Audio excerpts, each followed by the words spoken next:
जय हिंद साथियों, कैसे आप सभी। उम्मीद करता हूँ आप सभी अच्छे होंगे। तो दोस्तों, आज से हम लोग हिंदी का प्रैक्टिस से शुरुआत कर रहे हैं और इस क्लास को हम लोग रेगुलर लेंगे। तो चलिए शुरू करते हैं। देखिए, पहला क्वेश्चन है, री ध्वनि किस स्वर के अंतर्गत आती है?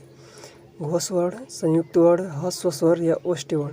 तो इसका सही आंसर है ऑप्शन नंबर सी, ह्रस्व स्वर के अंतर्गत आती है। देखिए, ह्रस्व स्वर में 4 वर्ण आते हैं। देखिए, अ आता है, छोटी ई, छोटा ऊ और री, ये 4 वर्ण जो है ह्रस्व स्वर के अंतर्गत आते हैं, बाकी सभी दीर्घ होते हैं। देखिए, अब अगला प्रश्न है, निम्नलिखित शब्दों में से कौन सा शब्द द्रव्यवाचक संज्ञा शब्द है? कोयला, साहस, सूरज, विद्यार्थी? तो इसका सही आंसर है ऑप्शन नंबर ए, कोयला। अब देखिए, अगला प्रश्न है,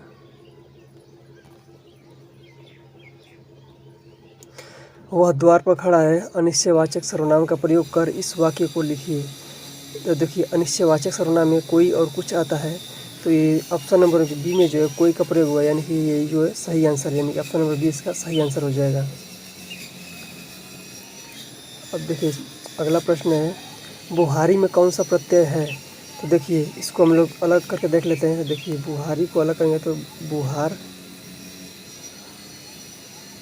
बुहार और प्लस बड़ी ई बनेगा, लास्ट में बड़ी ई है, तो यहाँ पर बड़ी ई प्रत्यय है, यानी कि ऑप्शन नंबर डी इसका सही आंसर हो जाएगा।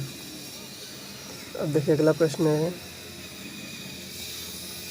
प्रख्यात में प्रयुक्त उपसर्ग है। देखिए, प्रख्यात में कौन सा उपसर्ग है? तो यानी यहाँ पर प्र उपसर्ग है, यानी कि ऑप्शन नंबर ए इसका सही आंसर है।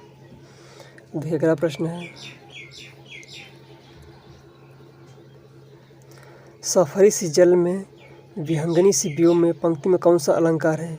तो इसका सही आंसर है ऑप्शन नंबर ए, उपमा अलंकार।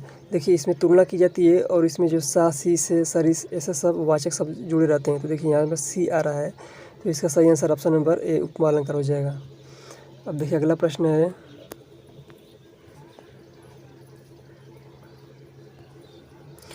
वाक्य अब्दुल के द्वारा पतंग उड़ाई जा रही है से संबंधित वाच्य कौन सा है? कर्तृवाच्य या कर्मवाच्य? देखिए, के द्वारा इसमें आ रहा है, तो इसका सही आंसर हो जाएगा ऑप्शन नंबर बी, कर्मवाच्य। के द्वारा कर्मवाच्य में आता है और इससे पता लगा सकते हैं। देखिए, यहाँ पर कर्ता कौन सा है? अब्दुल है, और यहाँ पर क्रिया जो है जो अब्दुल, देखिए अब्दुल जो पुल्लिंग है और ये क्रिया स्त्रीलिंग है, तो इसके कर्ता का प्रभाव क्रिया पर नहीं पड़ रहा है, यानी कि पतंग, पतंग स्त्रीलिंग शब्द है, यानी कि कर्म का प्रभाव पड़ रहा है स्त्रीलिंग क्रिया पर। ठीक है, तो यहाँ से हम लोग पता लगा सकते हैं। चलिए, अगला प्रश्न है,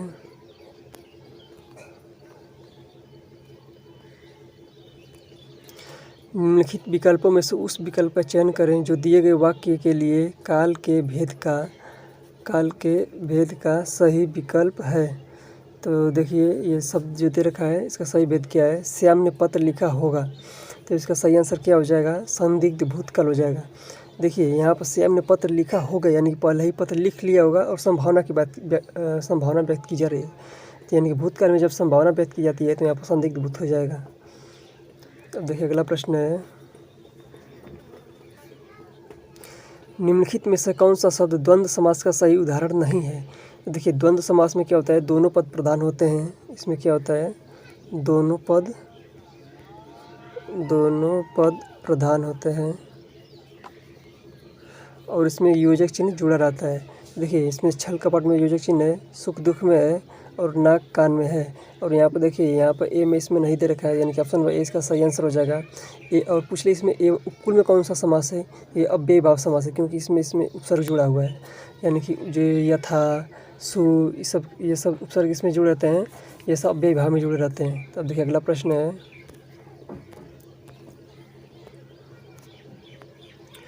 दिए गए शब्द का प्रयुक्त संधि विच्छेद ज्ञात कीजिए। रजो दर्शन शब्द है, इसका संधि विच्छेद हमें बताना है, तो इसका सही आंसर ऑप्शन नंबर डी हो जाएगा, रज प्लस दर्शन। तो देखिए, इसका एक्सप्लेनेशन भी हम देख लेते हैं। देखिए, यहाँ पर जो देखिए, अह के साथ अगर तीसरा ग्रुप या चौथा ग्रुप या पाँचवें या फिर य, र, ल, व या ह, कोई भी शब्द आए इसके साथ अह के साथ, तो ओ में परिवर्तित हो जाता है। देखिए, सरह अ के साथ आ रहा है क्या? ज, यानी सरोज हो जाएगा। मनः के साथ विकार है, यानी कि मनः के साथ वो आ रहा है, तो मनोविकार हो जाएगा। वय धन वृद्ध आता है, तो वयो वृद्ध हो जाएगा। और सही मनः के साथ यह आ रहा है, तो मनोयोग हो जाएगा। अब देखिए, अगला प्रश्न है, सूर्य का पर्यायवाची नहीं है? हंस, भास्कर, सारंग, रवि। तो देखिए हंस, भास्कर और रवि ये तीनों सूर्य के पर्यायवाची शब्द हैं और ये जो सारंग है ये सूर्य का पर्यायवाची नहीं है। तो इसका सही आंसर ऑप्शन नंबर सी हो जाएगा।